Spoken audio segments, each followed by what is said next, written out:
Pero ang lahat ng Diyos atin ay ating sarili. Bigay natin ang sarili ng buo sa ating Panginoon. So, yung ating pinag-usapan ay Bibi, dapat naman natin kung ano yung binibigay natin. Madalas na kailangan natin sa araw-araw, sa pagpasok sa trabaho, sa pagbili ng essentials, pagkain. At itong bagay na ito ay lagi natin nakikita. Ano po ba? Itong bagay na ito sinasabi ko ay money. Money Pacquiao. Ang naalala ko yung TikTok ng mga batang video, ito din may money, may money. Sino po yung may money dito? Sabi ko na iba, buti pa yung pera may tao. Yung tao, Walang pera. yung tao may pera. Pero may mas maraming pera.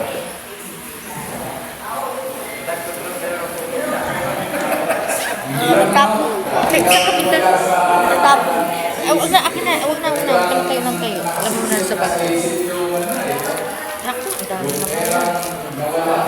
Pero, yun nga, bilang mga Kristiyano, ang ating gawain lamang ay ipagalangin ang ating May pangunas ka ba dyan? ang ating gobyerno, ipagalangin natin of course, no, meron na tayong answer to Mas prayer. po sa baba. Wait, baka matumpat ko eh. Wait lang. Wait, tapon mo na to. Tapon mo na to. Teka, ka na lang dumaan. Excuse ka. At yung may mga natin palagi na pero merong lumabas na yung totoo. Kung sino ang nasa likod ng nasa harap. Kasi yung mga hinaharap, mga sinasabi lang nila, kung sino ba talaga yung nasa likod. So, panalangin natin patuloy, yung mga ating presidente, ang ating mga senador, ang ating mga congressman, ang ating mga barangay captain, mga barangay officials. At siyempre, panalangin natin yung kapwa natin, yung kakabi mo.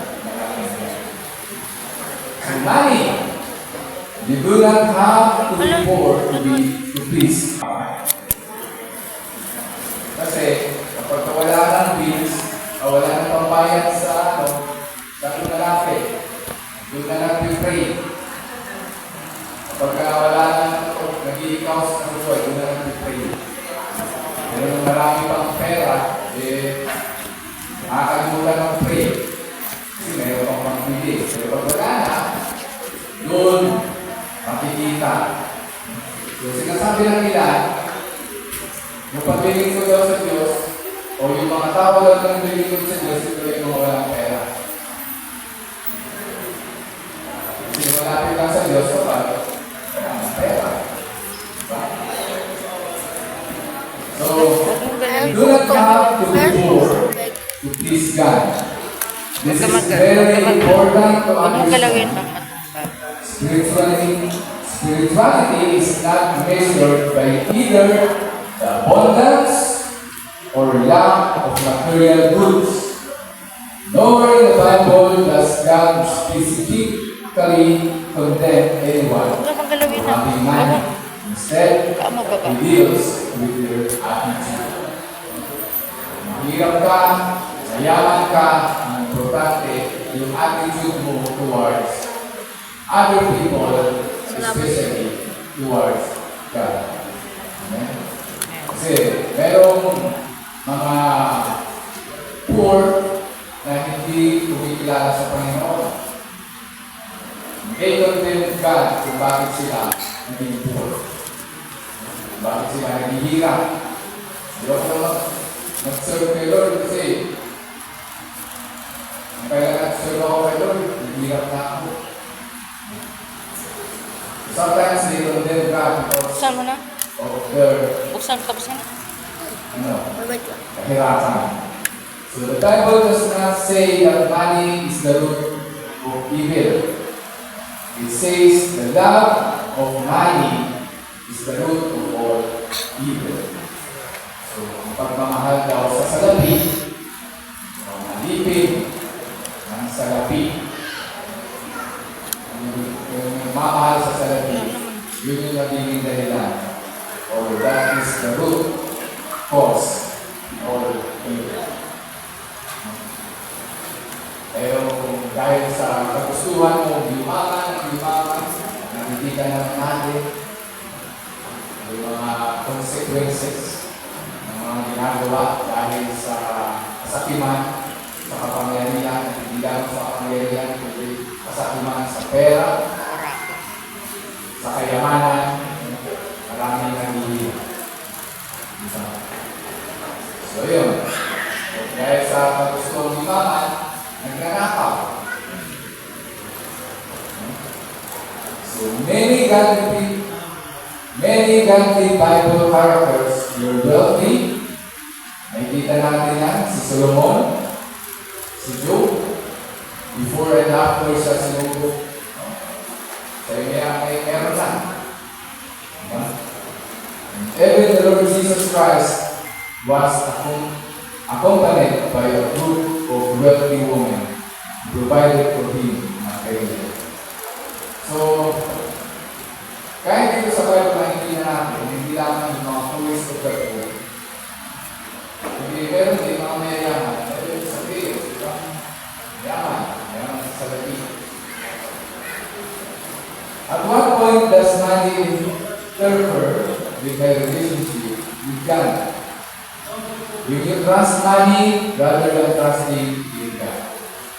Ayoko ko naman sila kasi marami pa naman ako pambili ng bigas. Ayoko ko naman ayoko ko naman mag-pray kasi busy pa ako. Busy pa ako mag-shopping. Punta ako ng ibang bansa. Hindi ako ng Balenciaga. Hindi ako ng Louis Vuitton. Saka nasa kanya yung church na yan. Saka yung Sebastian na yan. Saka yung Bible study na yan. Saka na yung mga fellowship na yan. Pag hindi na ako busy. So, maraming ko nun. Maraming pag i-invite mo. Ay, wala akong time. Wala akong oras eh. Next time na lang, next Sunday na lang. Tapos pagkakita na next Sunday ulit. Hanggang sa tataluan ka na. Kasi araw-araw na sa iyo.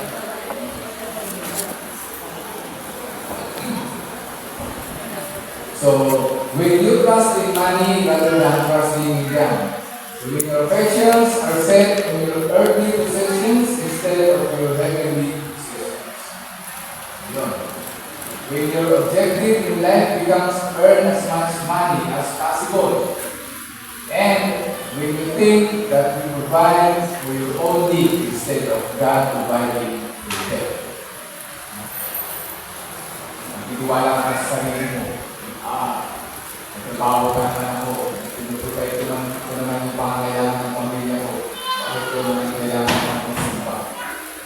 Bakit kailangan ko pang mag-fellowship na ganyan? So that is when the money interfere with your relationship with God. So, what are the proper attitude I should develop toward physical possessions? First and foremost, kailangan maging kontento ka with what you have. Kung anong meron ka, yun yun. Huwag mo lang pagkasahin yung pag-aari ng iba. Dahil sa pag-nasa mo sa pag-aari ng iba, gagawin mo na yung mga bagay na hindi ka nagtutulog sa Panginoon. Doon na nagsisimula yung pag-iisip mo na, gawin mo kaya, hindi naman nila makikita. Nagkailangan ako ng insertions. Para hindi ko nila alam yan eh. Ako lang naman yung mga kaya. So, be content with what you have and understand to be content is not to grudgingly design yourself to accept the state, but to rest satisfied with God's position. Kung nag-believe ka sa kapangyarihan ng Diyos na siya yung great provider, siya yung magbibigay sa inyo pangangailangan, sabi pa kanina sa patay, pangangailangan mo ngayon. Yung alalahanin mo ngayon, huwag mo lang alalahanin yung bukas. Yan mo alalahanin ng bukas, yung alalahanin yung para bukas. Yung alalahanin mo, yung kalagayan mo ngayon. Meron ka, nakakaya ka lang naman ngayon, good na yun, goods na yun. Diba?